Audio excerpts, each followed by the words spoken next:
네, 본격 공부자극 팟캐스트 서울대는 어떻게 공부하는가? 지난 편에 이어서 일의 의미에 대해서 계속 이어나가 보죠. 아까 말씀드리기를 일의 의미를 묻는 것 자체가 잘못된 상태다. 그런 질문을 던져서 혼자 공상으로 얻어낸 답변들은 허황되고 거창하고 사실 아무런 의미가 없는 거다. 오히려 제대로 일의 의미를 깨친 사람들은 실제 경험 속에서, 체험 속에서 사소하고 확실한 것들을 긍정적으로 답을 한다라고 말씀드렸습니다. 일에서 의미를 찾으려면 어떻게 해야 되는지, 결국 그런 긍정적인 상태를 만들려면 어떻게 해야 되는지라는 질문이 되겠는데요. 계속 이어서 읽어보겠습니다.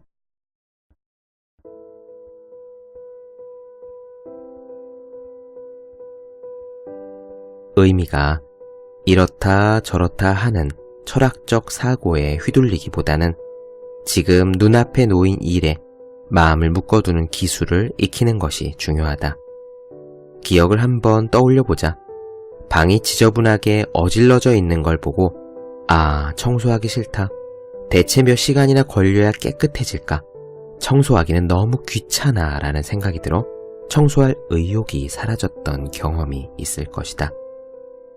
청소하기가 지긋지긋하게 싫다며 마음이 뇌 속에 틀어박힌 사람은 방에서 그냥 이리저리 뒹굴고 늘어지면서 싫다, 귀찮다, 움직이기 싫다 라는 분노 에너지를 계속 축적할 것이다.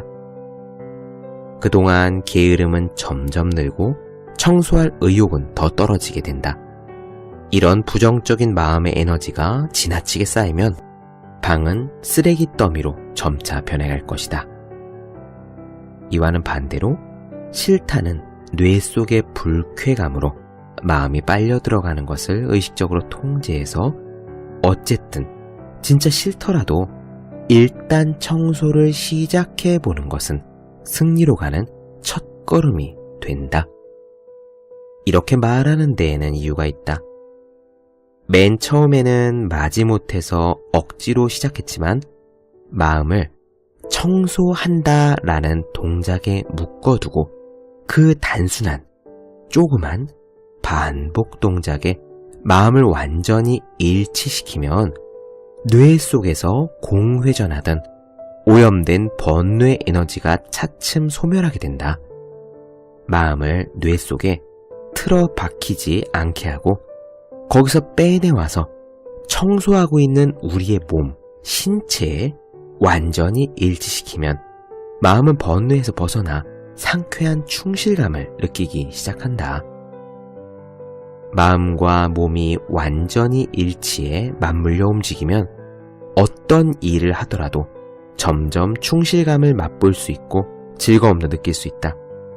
그 결과 그토록 싫어했던 청소였지만 한번 시작하면 멈출 수가 없어서 방 구석구석까지 철저하게 닦거나 벽장 속에 묵혀두었던 옷들까지 깨끗하게 정리하고 싶어지게 되는 것이다. 잘 떠올려보면 이런 일을 아마 누구라도 경험한 적이 있을 것이다. 네, 그렇습니다. 우리가 그럴 때 왜 있지 않습니까? 손가락 하나도 까딱하기 싫다라는 표현이요. 침대에 누워서 게으름에 휩싸여 있을 때는 정말 그냥 일어나서 물 마시는 것도 귀찮습니다. 손가락 하나도 까딱하기 싫다라는 표현은 누가 만들어낸 것인지 정말 그것보다 더 잘 우리의 상태를 표현할 수는 없을 것 같아요. 그런데 그렇게 게으름 속에서 뒹굴뒹굴 하던 우리가 또 일어나서 부지런히 집안을 대청소하기도 합니다. 갑자기 청소하다가 거기에 집중하면 속된 말로 삘 받으면요. 책상만 치우는 것이 아니라 서랍을 다 뒤집고 책꽂이에 책들을 다 정리하고 먼지를 떨고 아주 대청소를 하죠. 이렇게 극과 극인 상태는 어떻게 나올까요? 우리는 왜 침대에 누워서 손가락 하나도 까딱하기 싫다가 또 어떨 때는 온 집안을 싹 대청소하는 부지런한 우리가 될까요? 그 의욕의 차이는 몸과 마음이 딱 일치해서 움직이게 하는 데 있다고 코이케 류노스케 스님은 이야기합니다. 그래서요, 손가락 하나도 까딱하기 싫을 때, 공부를 해야 되는데 책상 앞에 앉는 것 자체가 그냥 싫을 때, 일을 해야 되는데 그냥 컴퓨터를 켜고 일을 시작하는 것 자체가 싫을 때, 그럴 때는 그 상태에서 빠져나오는 확실한 방법이 있습니다. 아주 조그만 것을 하면 돼요. 이를테면 책상이 너무너무 지저분하고 온 방이 쓰레기 같을 때요.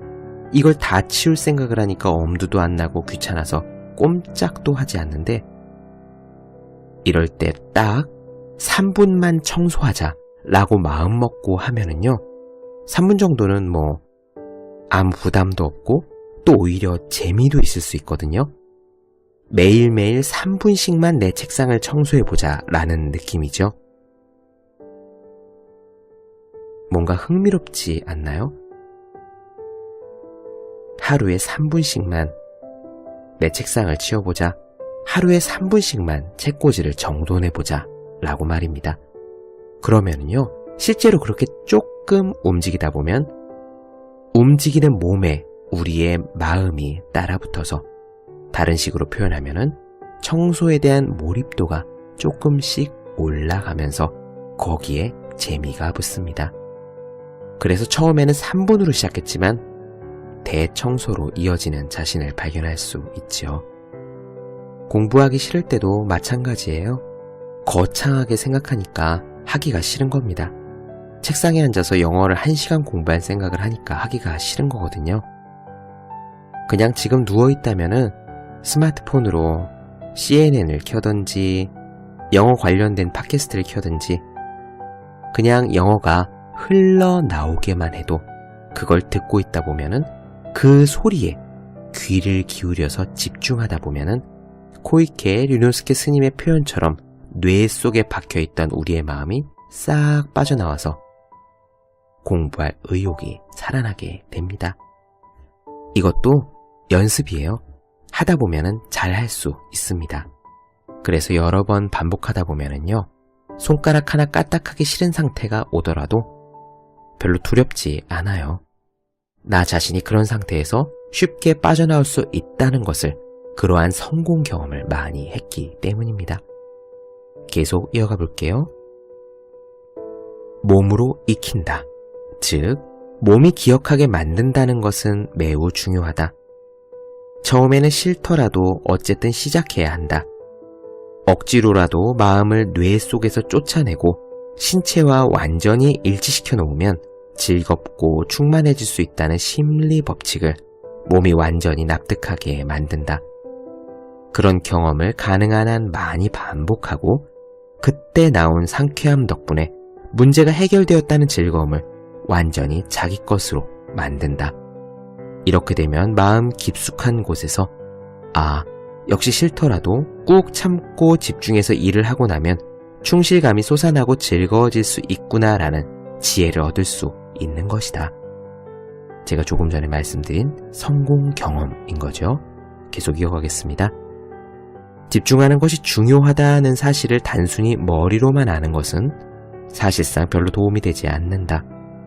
집중했을 때 얻은 상쾌함이나 충실감을 몸이 실제로 느껴야만 집중하는 것은 정말로 좋은 것이라는 긍정적인 조건 명제가 마음에서 자리 잡는다.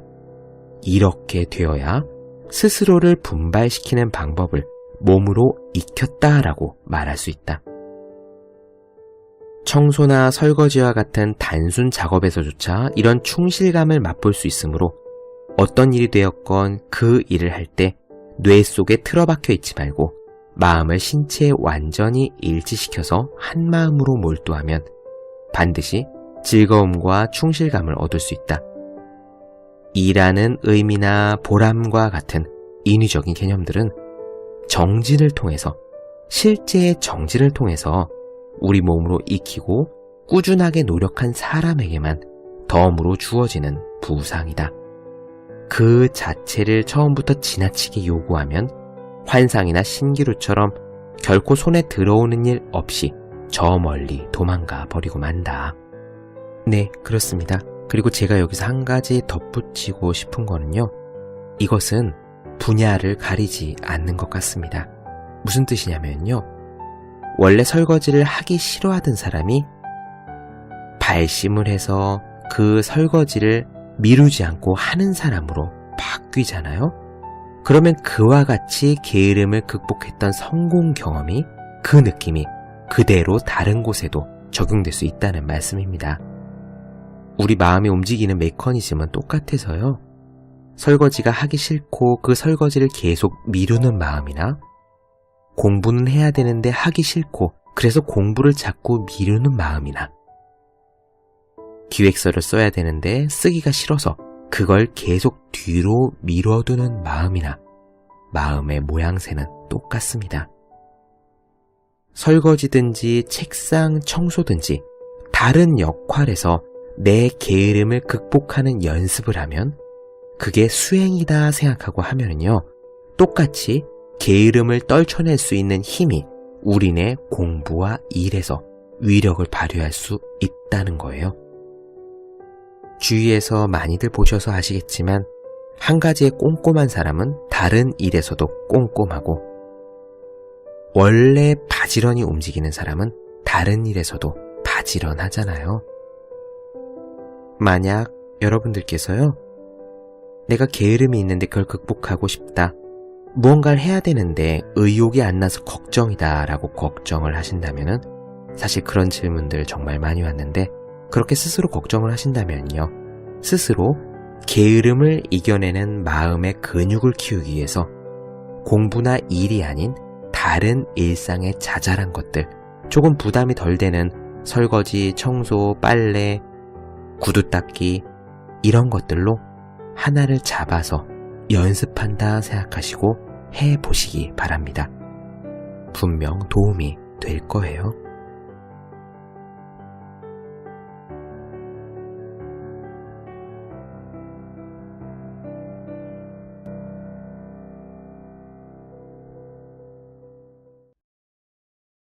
네, 본격 공부자극 팟캐스트 서울대는 어떻게 공부하는가? 오늘은 코이케 류네스키 스님의 행복하게 일하는 연습 중에서 일의 의미를 찾는 법에 대해 이야기를 나눠드렸습니다. 더 많은 이야기가 궁금하신 분들, 질문사항 있으신 분들은요, 제 네이버 블로그 허생의 즐거운 편지, 페이스북 페이지 허생의 즐거운 편지, 다음 카카오 브런치 한재우의 브런치, 그리고 인스타그램에서 해시태그 서울대는 어떻게 공부하는가를 검색해 주시면 되겠습니다. 또 매일매일 공부하시는 분들, 여러분 주변에 매일매일 공부하시는 그분들을 위해서요, 하루 한 페이지씩 읽고 공부할 의욕을 북돋는 책, 보기만 해도 공부하고 싶어지는 365 공부 비타민을 선물해 주시면 좋겠습니다. 오늘은 여기까지 할게요. 저는 다음 시간에 뵙겠습니다. 여러분 모두 열심히 공부하십시오. 저도 열심히 하겠습니다.